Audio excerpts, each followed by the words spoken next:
fine from here on out. We entrust those people with the future of humanity. This is wrong. I'm just trying to imagine a future where everything is just fine from here on out. So what would that future look like? It would look like these models continue to become a little bit more intelligent, but they never become that much more intelligent for whatever reason. They just kind of stay where they are now. They stay contained within chatbots. And yeah, we have some smart robots, but nothing else really changes in a profound way. Cars drive themselves, fine. Planes fly themselves, fine. But people, they have time to go and do other types of white-collar jobs because there's a little bit more time than we expected. And society goes through this sort of soft transition towards this new world. I would love to see that. I don't think it's mathematically plausible, to be honest. The arms race, especially across nations, is going to drive us to continue to develop AI more and more. But allow me to consult with you on another possible scenario, right? Everyone that develops an incredibly intelligent AI would deploy it. Yeah. Correct? So it's unlikely that anyone would find a way to build a better decision maker in wargaming and not deploy it. Okay? That prisoner's dilemma, if you want, would mean that their competitors would either have to deploy a similarly intelligent AI, or they'll become irrelevant, uncompetitive. Correct? So what that means is, in that world, we end up with AI making most of the decisions.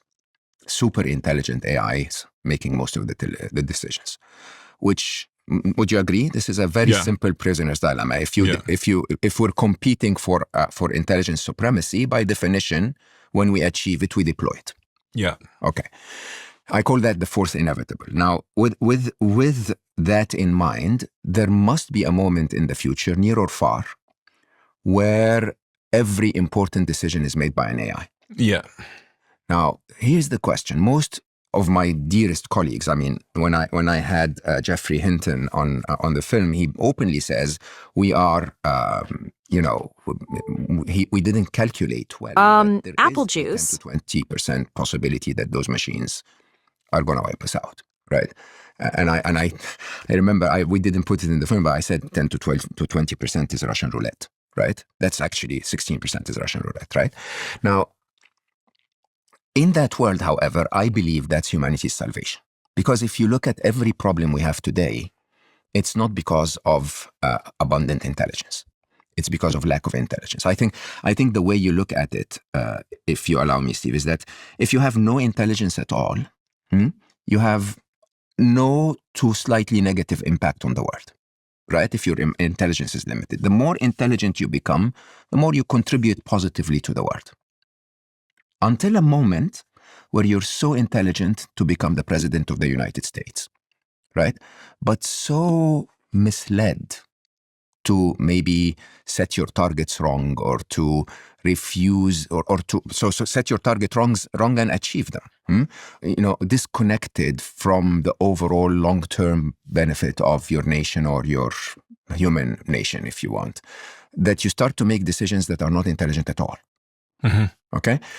This doesn't last, because if you go beyond that into higher levels of intelligence, most of the super intelligent people that you ever worked with will not need to break any rules or hurt anyone to become successful, right? I usually cite Larry Page, who is, in my mind, one of the most intelligent people I've ever interacted with.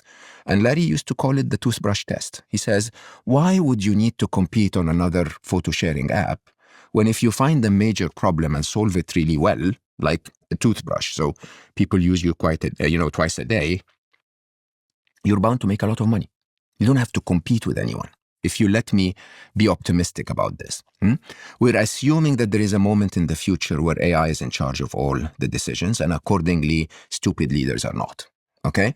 Now, and Sam Altman himself said that, what if ChatGPT 7, if I remember his quote on this, what if ChatGPT 7 is so much more intelligent than I am, Sam, in that case, that it has to become the CEO of OpenAI? What if the next presidential election, there is an AI that is so much more intelligent that at least the president has to consult with it constantly? right? Now, if we assume that, let's start from physics, if you don't mind me saying.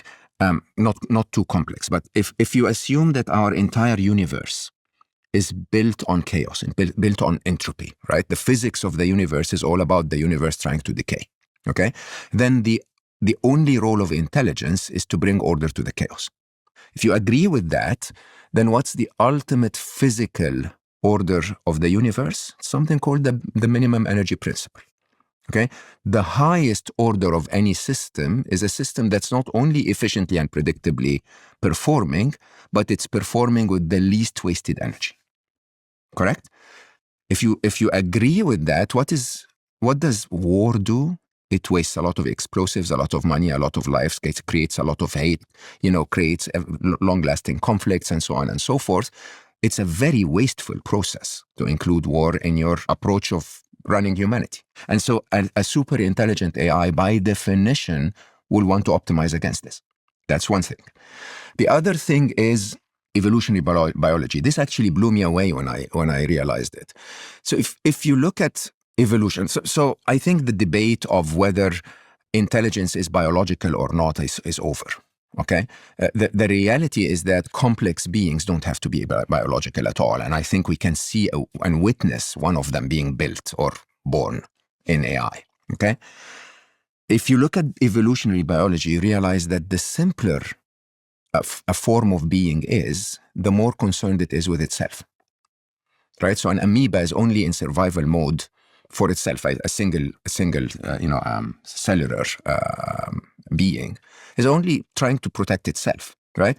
If you're, a little more developed, you start to look at something known as kin selection. If you know the concept, basically, kin selection is I'm going to protect everything that comes from my DNA. If I'm a squirrel, I'm going to try to protect the other squirrels. And then you get into where humanity genuinely begins, which is, they call it expanding circles in evolutionary biology.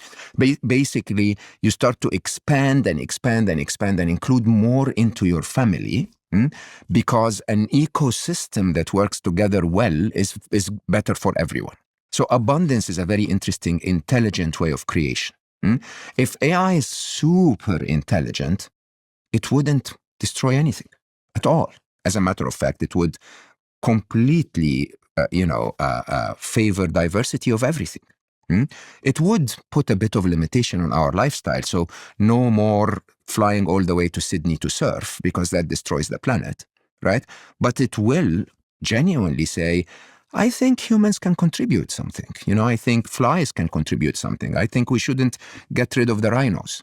Right? And that, by definition, is where the tendency of intelligence goes. The more intelligent you become, the